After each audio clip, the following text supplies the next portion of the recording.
the PowerPoint presentation. It's going to sound like my Android twin, and I am sorry about that.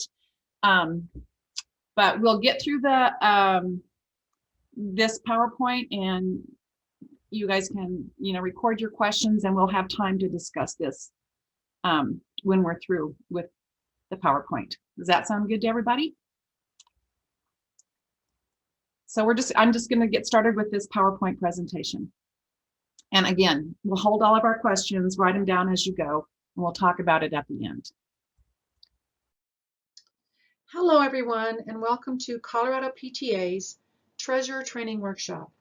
I'm Elaine Sigmiller, and I have served as Colorado PTA Treasurer off and on for 8 years. Before getting involved at the state level, I served as a local unit treasurer at 2 different elementary schools for a total of 6 years. My education and background is in accounting and auditing, and I am a volunteer, just like all of you. I just want to start by thanking you all for stepping up to be a PTA leader. It is a very important job, and your role in managing the PTA funds is so crucial. This workshop will provide basic guidance for new and existing treasurers. Much of the information covered in this workshop comes from the National PTA Finance Quick Reference Guide, which is updated annually and available on the National PTA website. You have to be a local unit member and create a login to access this guide, along with e-learning courses and other resources available from National PTA, which will help you in your role as a local unit treasurer. I want to start with the PTA mission, which is to make every child's potential a reality by engaging and empowering families and communities to advocate for all children. This PTA mission should guide all of your actions and decisions as a PTA board, even when deciding how to spend and raise funds for your local unit. Ask yourselves, does the fundraising activity or the proposed program that PTA will fund align with the PTA mission? All local PTAs in Colorado are chartered by Colorado PTA and are tax-exempt subsidiaries under our group exemption. For operational purposes, each local unit is considered a standalone entity and is required to follow the IRS regulations, one of which is to file the appropriate tax form, which we will cover later in the workshop. Every local unit is a public charity, which means it gets more than 1/3 of its revenue from membership dues, contributions, and gross receipts from fundraising to support activities related to its tax-exempt purpose. It also means that the decisions are made by the PTA members, not dictated by school administrators or any other school employees. We'll talk more about this when we cover the PTA budget process. PTAs are also governed by their bylaws. Colorado PTA Bylaws Committee reviews and updates the local unit bylaws template on a regular basis, and local units are required to review and update their bylaws every 3 years. Many of the provisions in local unit bylaws are required by National PTA, Colorado PTA, or regulatory agencies and can't be changed at the local unit level. As treasurer, it is important to familiarize yourself with your local unit bylaws, especially the sections on duties of officers, which include responsibilities of the treasurer, board duties, and executive committee duties, required standing committees, and your fiscal year and financial responsibilities as a board. By the way, each local unit is required to have a finance committee as a standing committee. As treasurer, you may be in charge of the money and record keeping, but all board members are responsible for managing the PTA, including making sure that the financial information is accurate, is being shared with members, and that there are safeguards in place for protecting the PTA money. Now that we've kind of gone over the governance of the PTA, we're going to talk about what you need to do to start out as a treasurer. You just need to gather the records from the prior treasurer to start with. Regarding the current year's budget, some local units create a budget in the spring for the following year. Other PTAs create a budget over the summer to present at the first general membership meeting of the new school year. If your unit has not adopted a budget for the upcoming school year, your board will have to propose a budget and bring it to the first general membership meeting for adoption. The records should be turned over willingly, and if not, this is a red flag. If you cannot get cooperation from the local unit, you can contact your field service representative, your council leaders, or Colorado PTA. We can usually intervene to get the records in these cases. The financial review for the current year would be the responsibility of the old board and should be completed by a financial review committee, and the former treasurer should sign off before you take control of the records. This ensures a smooth transition and an accurate beginning balance for you to start the year. Another task you want to accomplish during the beginning of your term is to put safeguards in place. The appropriate IRS Form 990 should be completed and signed by the treasurer, who is responsible for keeping the records related to the tax year, and they have 5.5 months after the fiscal year end to complete the form. You can check the filing status of your PTA with the IRS by searching under charities and nonprofits at the following address. You just need your tax ID number. The PTA president should also be involved in changing signatures at the bank because you need to have 3 signers on the account. Call the bank before you show up to find out what their procedures are and what documentation they need to change the signatures. Sometimes it's official minutes of the meeting that record your election. Sometimes it's a letter from the prior signatories. Sometimes it's a letter from the current president. So just check with the bank before you show up. In addition to canceling cards, make sure you update administrators and change passwords for any online platforms your PTA uses. AIM Insurance provides insurance coverage for most of our units and coordinates the premium notices through Colorado PTA. Insurance is due November 1st, and you will get notification from AIM before your renewal due date.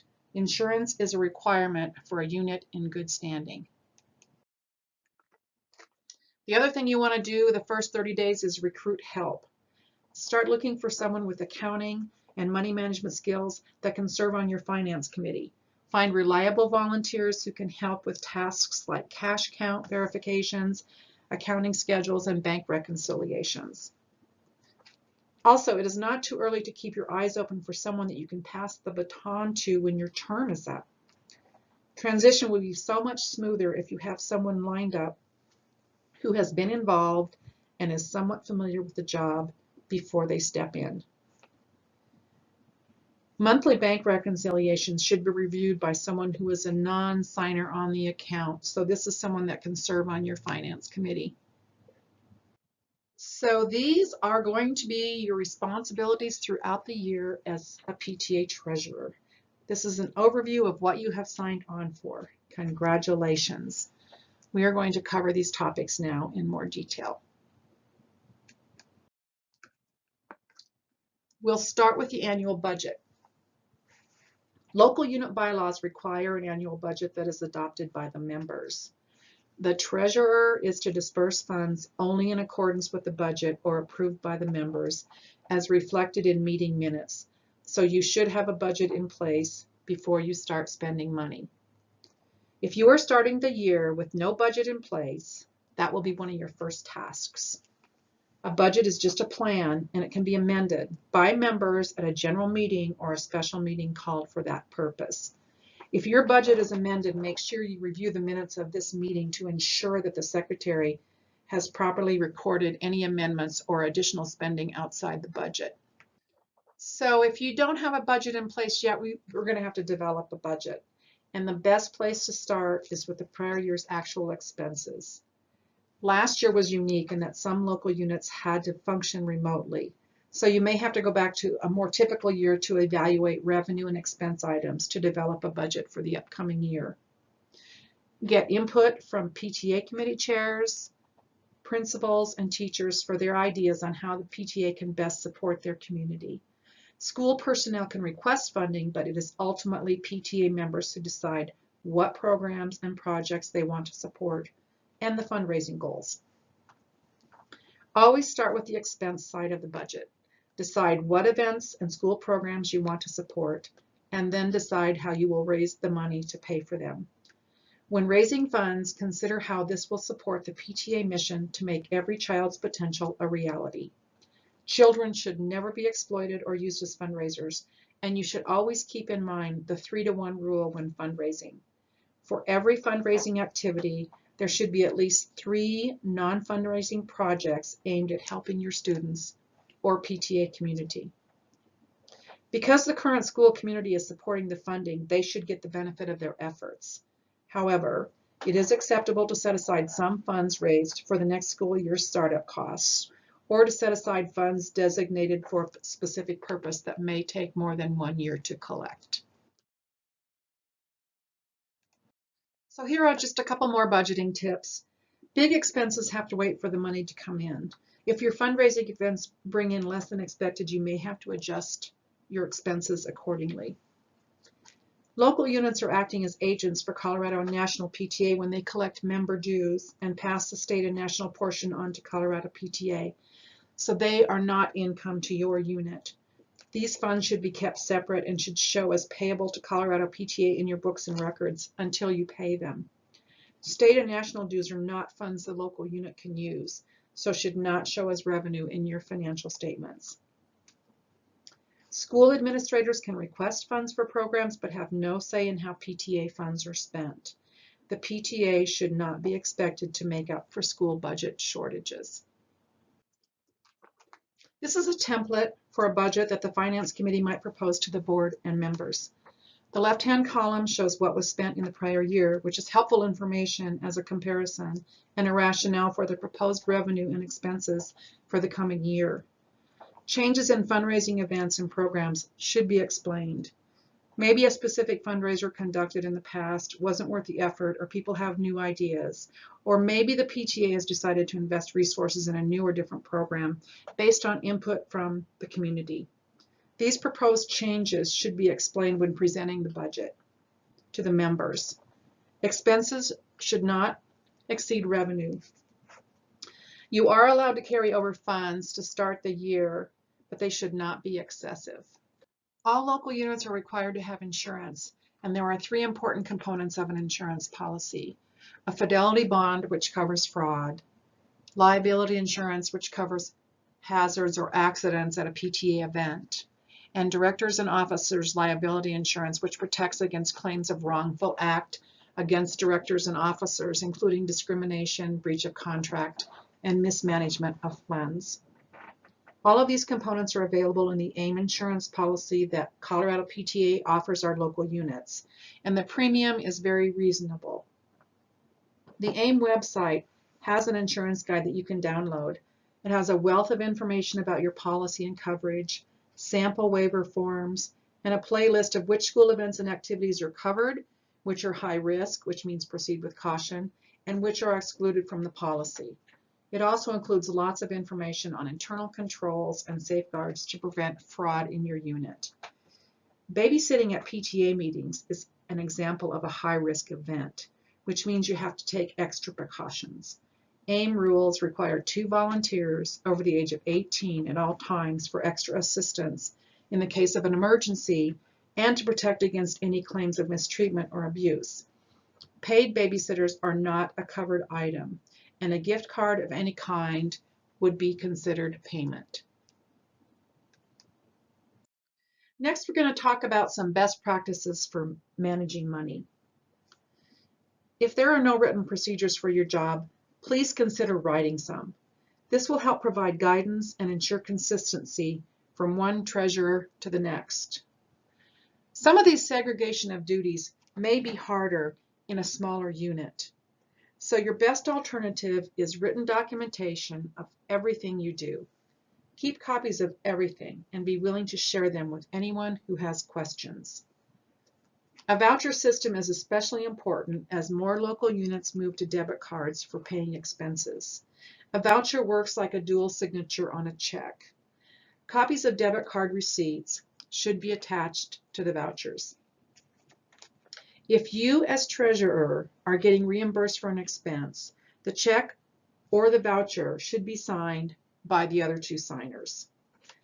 Debit cards are like blank checks, and only the treasurer is authorized to disperse funds, so the debit card should be kept by the treasurer. Here are some good practices to implement when managing receipts. Your PTA should invest in an endorsement stamp marked for deposit only with your account number, so checks collected during an event or other fundraiser can be immediately stamped with the restrictive endorsement. Deposit funds as soon as you can get to the bank, especially if there is cash involved. Use night depositories, mobile banking, and 24-hour banking as needed. Call your bank and find out if you can get locked deposit bags. 2 people should always count the cash, and both people should sign off on the count. A copy of the cash verification form and the deposit slip showing the date and the amount of the actual bank deposit should be given to the fundraising chair for her records. Allowing other organizations to use your account to clear deposits, schools or Boy Scout troops, for example, can affect your filing status. If your gross receipts increase as a result of their deposits, you may have to file a different tax form. Anything that is deposited in your account, with the exception of state and national dues, is considered revenue to you, even if you turn around and pay it right back out. If you accept credit card payments through platforms like PayPal, CheddarUp, or MemberHub, you have to absorb the fees according to Colorado law. Colorado is one of a handful of states that does not allow merchant fees to be passed on to the end user. This is a sample cash verification form which you can download from the Colorado PTA website, or you can develop your own. PTAs should have a policy or a procedure in place to ensure that the cash deposits are matched to cash verification forms and that these deposits actually make it into the bank in a timely manner. This can be part of the monthly bank reconciliation review that is required to be performed by a non-signer on the account. So next we're going to talk about some good practices for managing disbursements. Do not write checks or use a debit card to pay expenses you have not been authorized to make, even if it comes from another board member. You are not authorized to pay for items that have not been approved in the budget or by the members at a meeting. A signed voucher or check request is written authorization for a purchase. The treasurer should not be the originator of the request. It should come from a committee chair or another board member. It is very important that there are receipts to back up debit card purchases. I've audited many local units that have used debit cards with no receipts. The problem is, without a receipt, how can anyone reviewing your records verify the charge to a grocery store or a fast food chain was for the PTA and not for a personal expense if you don't have a receipt? Don't sign blank checks and don't let anyone else use the debit card unless you know the details of the purchase beforehand, and preferably you should be the one to use the debit card. This is just one example of a voucher form that you can use. You can certainly develop your own. The same voucher form can be used for debit card purchases. You would just put the debit card here in place of a check number. Make sure you attach the appropriate receipts. Reporting to members. One of the treasurer's duties in the local unit bylaws is to provide a financial report at every board and general membership meeting. It should be in writing and included with the meeting minutes. Always bring the treasurer's report from the latest month end to board and membership meetings for distribution. You can also bring a copy of the reconciled bank statement to pass around. At year end, you should prepare an annual report that includes an income and expense statement for the entire year and ending account balances in all bank accounts. This annual report is required as part of the financial review report. This is a sample treasurer's report that you're welcome to use for your unit. Income and expense activity for the month is optional. The year-to-date information versus the budgeted and the difference remaining should be reported to the members. This is the information that is important to them. You can use this same format for the treasurer's annual report. It should include income and expenses after all funds have been deposited, all expenses have been paid for the year, and all adjustments to the records have been made. Make sure the final numbers agree with the amounts reported in the financial review form, which is our next topic. The financial review is a way to assure your PTA members that their money is being managed appropriately and according to what they approved. If there is a change in treasurers during the year, there should be a review of transactions before the new treasurer takes over to ensure the accuracy of the records. Records for the financial review are the responsibility of the treasurer, but the review should be done by non-signers on the account. These are potential people that can serve on a financial review committee. As an incoming treasurer, it is really valuable for you to participate or at least sit in on the financial review. It is a good learning experience and gives you a sense of the responsibilities of the position. If you have trouble finding volunteers from your PTA unit who are willing to conduct a financial review, contact your council if you are in one, or your region coordinator or the Colorado PTA office. We are always more than willing to help. Personally, I prefer to participate with volunteers from your unit as part of a review team, but if that isn't possible, Colorado PTA can put together a team to conduct the audit for your unit. So the Financial Review Committee will need pretty much all of the treasurer's records. Meeting minutes are important because they should record budget amendments or member approval for spending that was not included in the budget. And the beginning balances from the financial review should match ending balances for the prior year. The financial review involves digging into the treasurer's records.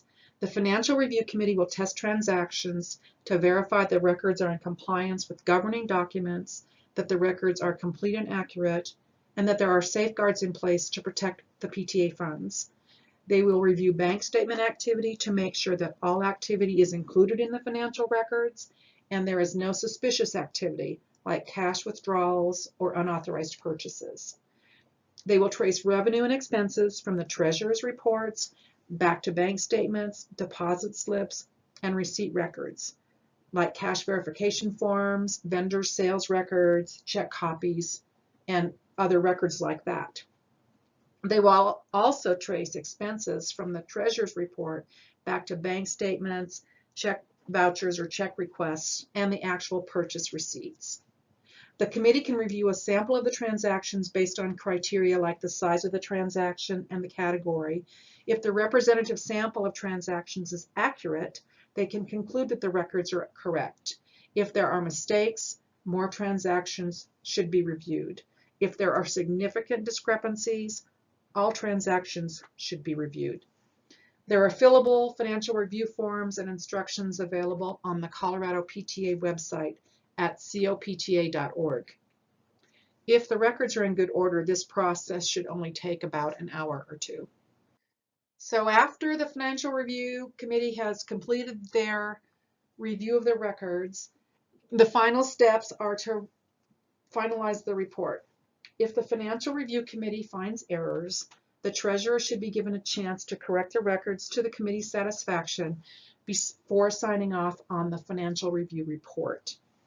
If the errors are minor procedural issues that don't affect the accuracy of the records, they can be listed and attached to the financial report or addressed in a separate document for the treasurer's records, or they can just be verbally communicated to the treasurer. Exceptions can be summarized in a report attached to the review. If the review is incomplete or substantially incorrect because of missing information and the treasurer is unable to resolve the issues, that should be stated in the attached report along with the reason for that conclusion and an itemization or a summary of the discrepancies and the amounts involved.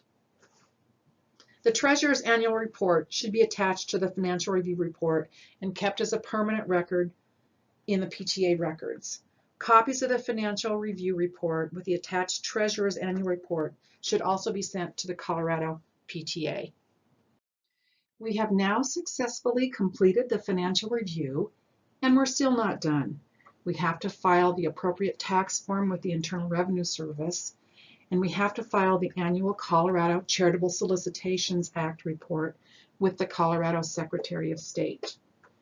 Many units that file a Form 990N forget to send a copy of the receipt to the Colorado PTA, And this is a requirement for you to be a unit in good standing. So make sure you send a copy of your 990N filing to Colorado PTA. The IRS will automatically revoke local units who do not file their Form 990s after 3 years. It is a tedious and costly process to reinstate your tax-exempt status, and Colorado PTA cannot reinstate it on your behalf.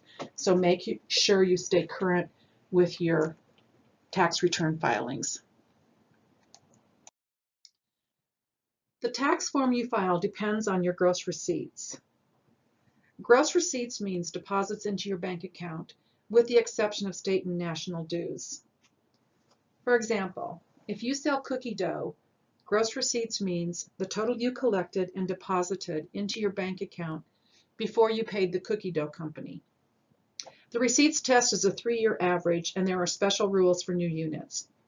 If you have been filing the Form 990N, but your local unit's average gross receipts over a 3-year period have climbed to $50,000, and that trend is expected to continue, you should file the Form 990EZ and the required supporting schedules, Schedule A, Schedule G, and Schedule O.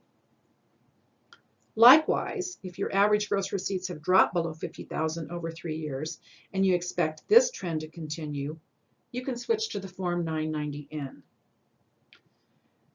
Let's say that your unit traditionally files a Form 990EZ, but last year, because of COVID, your fundraising revenue fell below $50,000. However, you expect to increase fundraising levels back above $50,000 in the upcoming school year, so you should still file the Form 990EZ for this year. If you cannot complete the Form 990 or the Form 990EZ by the deadline, make sure you file an extension. If you file a Form 990N, however, just file the postcard late. Don't file an extension, or you will have to submit a Form 990EZ instead. All units with gross income greater than $25,000 have to register with the Colorado Secretary of State and file an annual report. For those units that have revenues over $25,000 but file a Form 990N, the charitable solicitations renewal form is a little harder to complete because the information in this form asks for information from specific line items on the Form 990 or 990EZ. But the information requested can be categorized using your treasurer's report, and there are only a few categories, so it's pretty easy to put the information together. This is one case where it is really important to have the email and password from the prior treasurer, because renewal notices and receipts are sent to the last email on record with the Secretary of State's office. You can request a change via email, but it takes a day or two for a response. The last topic we're going to cover is state sales tax. PTAs are exempt from paying state sales tax on fundraisers, but may not be exempt from paying city sales taxes for some municipalities. So check with your city to see what their rules are.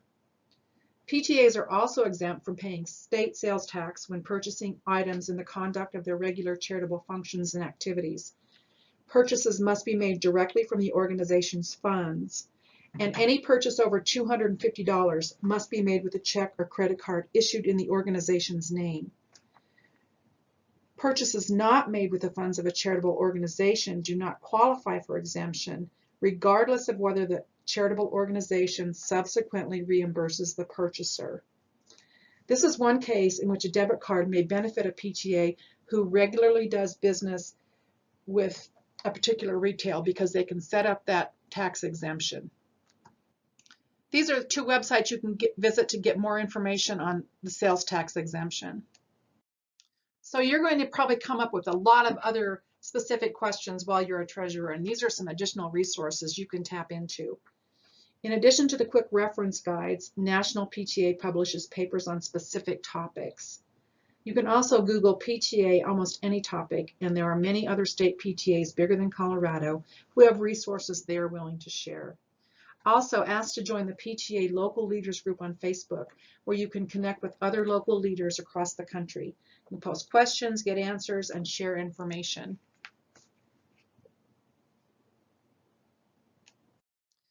This brings us to the end of our PowerPoint presentation.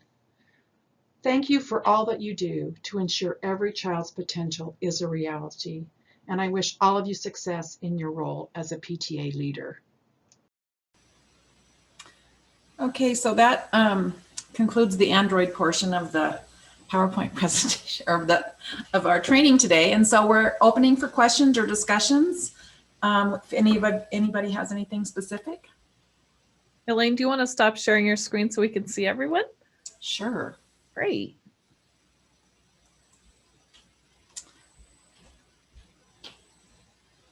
So I know there were a couple questions in the chat here. The first thing was, how many signers should there be on a bank account?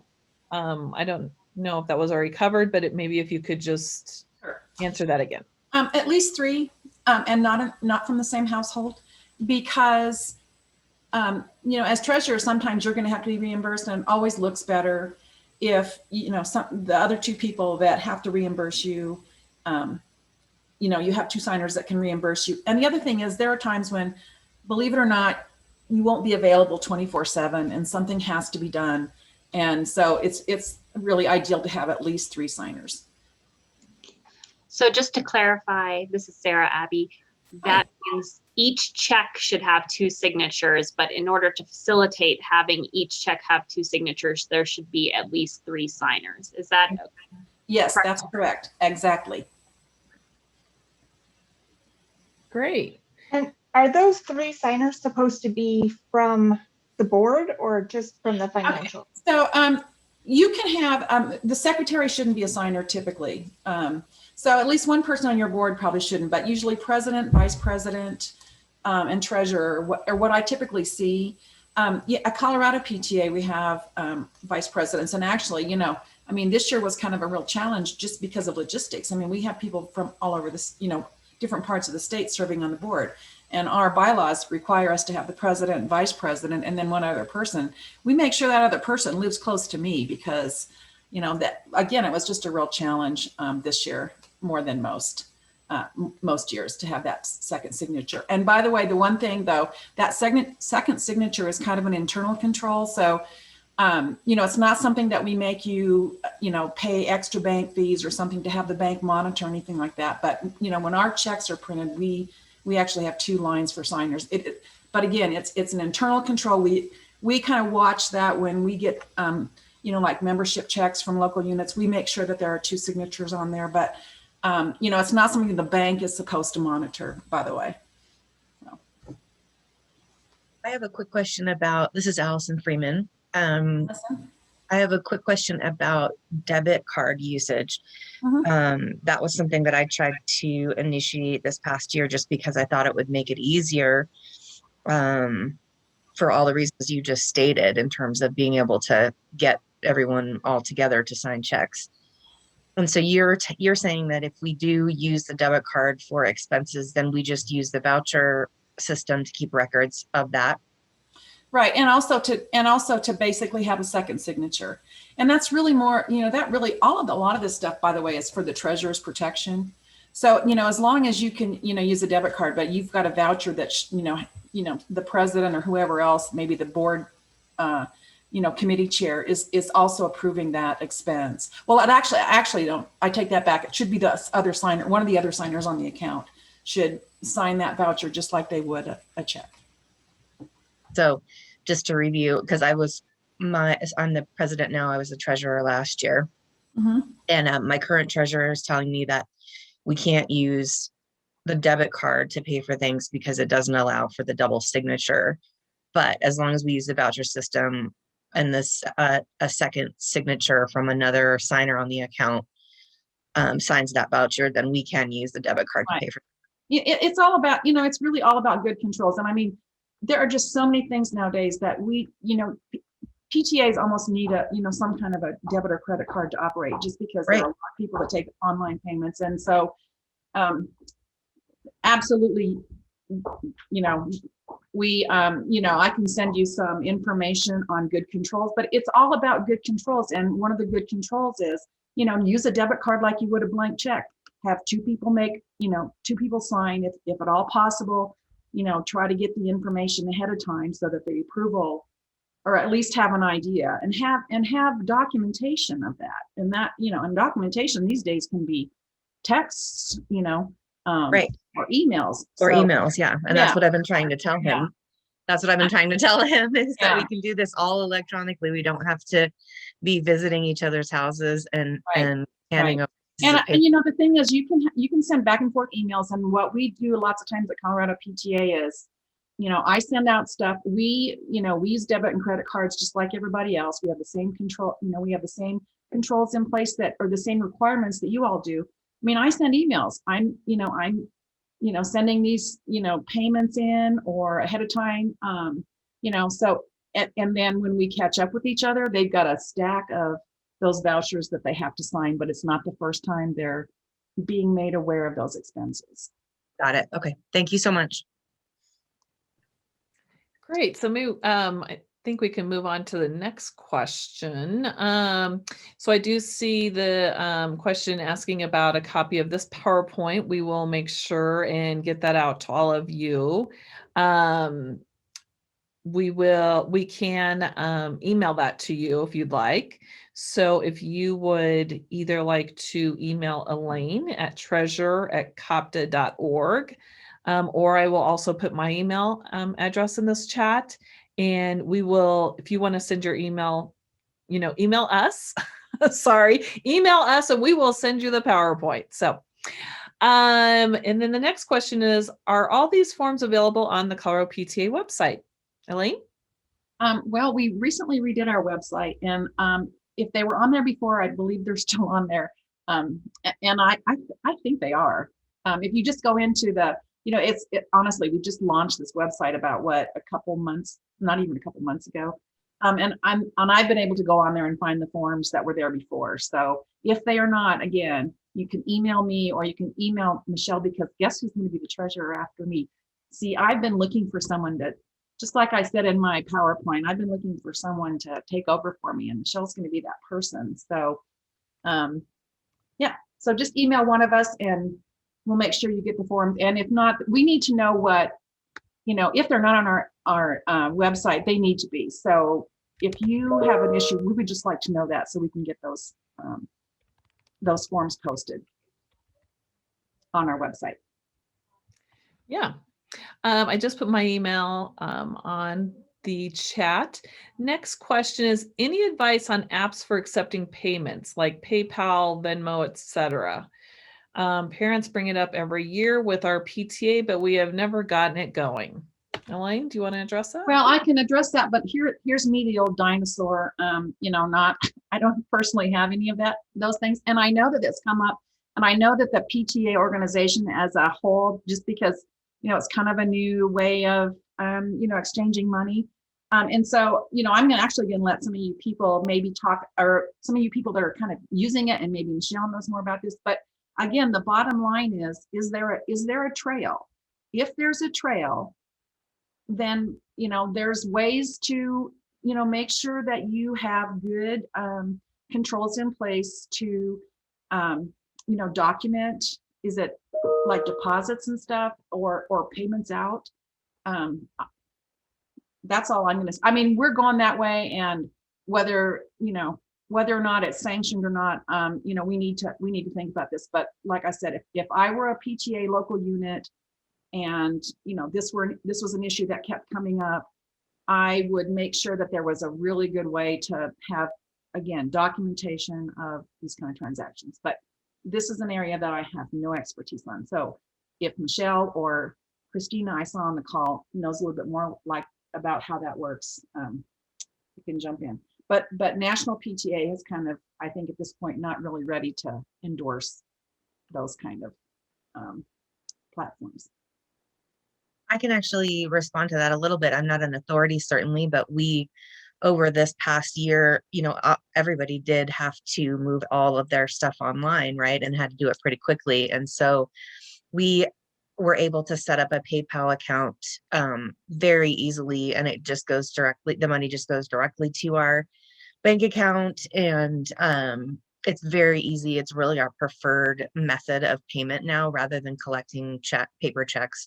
I was sort of bound and determined to put a stop to the paper check thing even before COVID, because I don't want a bunch of pieces of paper flying around and being mailed and that kind of thing. And so we have a PayPal account. It's very easy. They send you a monthly, or you can go to your PayPal account and pull up your monthly statement. So it's just like a bank account. And then Venmo is actually owned by PayPal. So it's slightly different. It's a slightly different way of making payments, but they don't charge any fees. And so we just authorized on our last meeting last week the acceptance of Venmo, so that we can go when we do have in-person events, and just basically you just scan a QR code from someone's phone. So like if I'm there I'm selling t-shirts, I have a QR code on my phone. The family that wants to buy the t-shirt takes a picture of my QR code, and then they send the money immediately, and it's immediately available in our account, and I can see it, and it gives each of us a receipt, and then I hand over the t-shirt. So it's pretty nifty, and they don't charge any fees. So I didn't even think to ask if the National PTA would let us do that. I was just like, we're doing this because I don't want notes and dollar bills anymore. I mean, PayPal, we've all been using, I think PayPal, I mean, we use Member Hub to collect the dues on, this particular event. We use PayPal and other forms of electronic payments. And I guess what I will say, the important thing in that as a treasurer is, you get these big, kind of gobs of money. I mean, right. You get a deposit, and what, as a treasurer, you've got to be able to do, no matter what, what system you use to accept funds, you got to be able to break down that, those payments into like specifics, like, when we got our Member Hub payments for this convention, because we also get member dues through Member Hub. And in the same way, we've got to be able to identify the local units or the, specific individuals that we're making payments, and keep those records. And so as treasurer, that is, you just have to keep detailed records of those deposits, just like you would any other deposit. And that's really the important thing. I mean, the important thing for a treasurer, really, when all is said and done, is somebody going to be able to come in and look at your books and figure out what you did? I mean, that's pretty much what it is. Well, and there's been a lot of good suggestions here in the chat that I wanted to point out. Cheddar Up was suggested, which is a great way of taking payments. Square, that is actually another great one. I use that at my work. I'm an office manager for a nonprofit. We use Square, and they and you can, Square has an app on the phone as well, but the fees I'm not sure if the fees are a little bit higher than some of the other things. And then is it Micah? I don't know what the plus PayPal, so I don't know if you're just saying you also use PayPal, but then the suggestion of also Member Hub. All great recommendations for sure. Yeah, I would say really, I mean, honestly, as long as you, again, the bottom line is, as long as you can break down those payment or those receipts that you're getting or deposits you're getting into, who's paying and what they're paying for, you're good. I'm sorry, I'm the original question asker. And personally, I've used Venmo, Square, and PayPal as apps. And so that's why I was kind of wondering, getting all of those as suggestions makes me more curious about, are there any that are better for use as this organization and in order to allow that kind of documentation? Because I've never had to do it with, my personal stuff. Well, to me, I guess really the whole thing is which one is the cheapest, because, you have to pay, fees or something like that. I mean, that's definitely something to consider, which is why, we use PayPal, because they actually, when we were looking for that kind of service, I mean, they're the ones, they charge the least.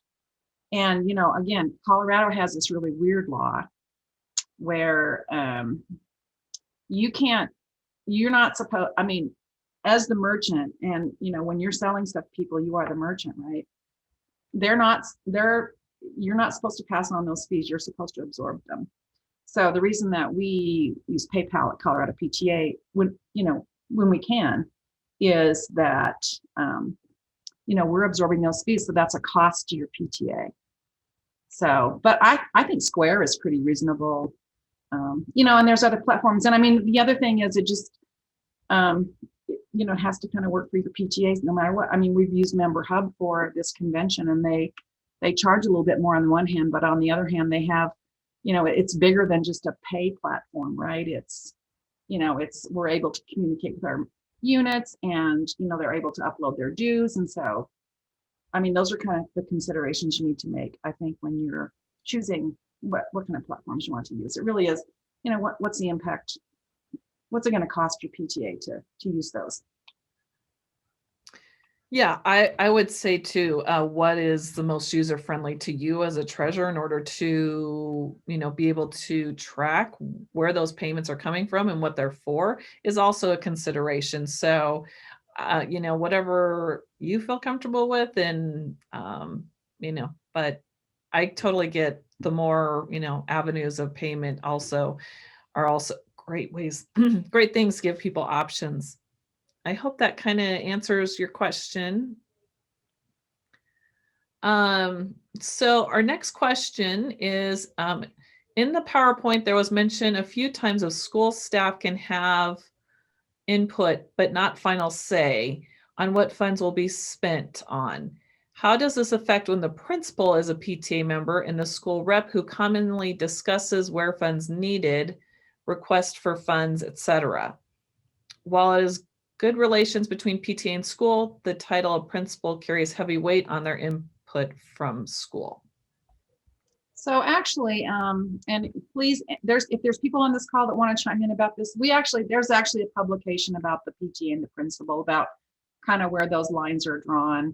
Again, a PTA is a standalone. You're a public charity.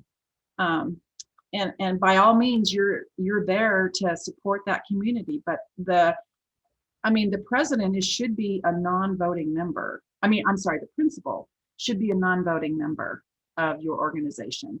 In other words, he wants to kind of be in the know, but he or she doesn't really have a say in what the PTA decides. It's the members' money, and they kind of get to choose. And PTAs do all kinds of things, and in collaboration with, their schools.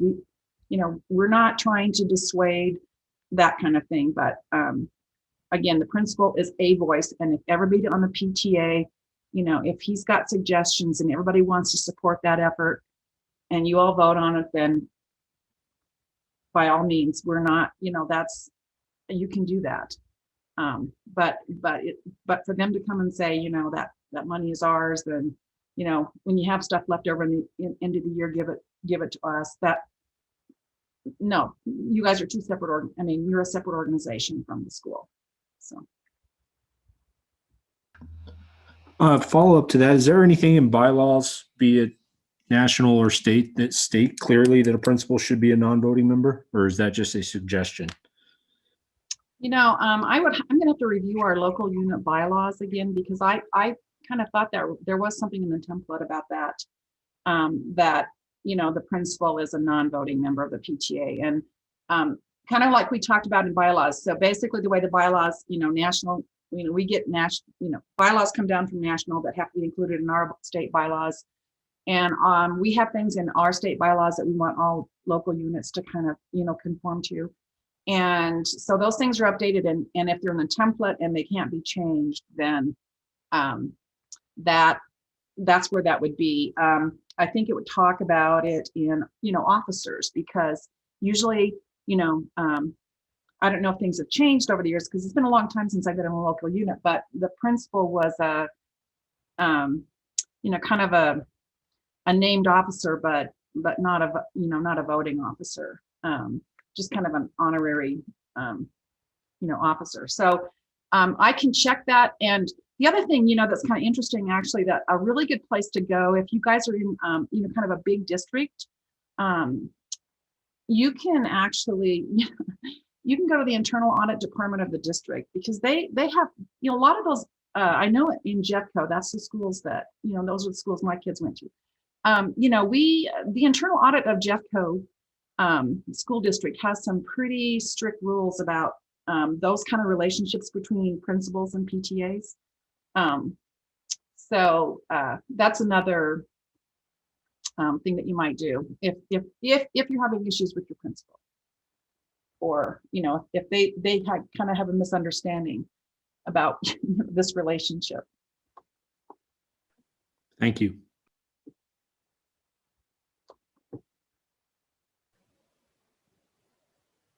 Great. Do we have any other questions?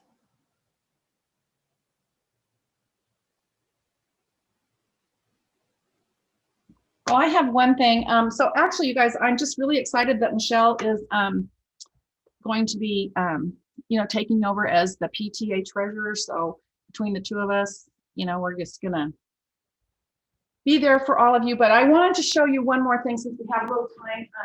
I always share this, and I forgot to scan it ahead of time. And our I'm sorry, I'm a little bit of a mess here. I can't find it. But our our big here it is. Sorry. Our big push this year is how do you PTA? And I have to say that the one thing that I loved when I helped with local unit audits is all the ways you guys PTA, the spaghetti dinners and the the really fun programs that you bring in for your students and your community. And I also think that one of the things that I thought about is, maybe the question should be, why do you PTA? So here is, I don't know if you can see it. I was going to scan it first, but I got this from a second grader in 1998. And it says, Dear Mrs. Sigmiller, thank you for helping me paint my insect t-shirt. I like you. Sincerely, Josh. And he taped 21 cents to the thank you note. And I carry it with me all the time. So that's why we PTA. So keep that in mind as you go out there and do this really important job for your local units. Thank you.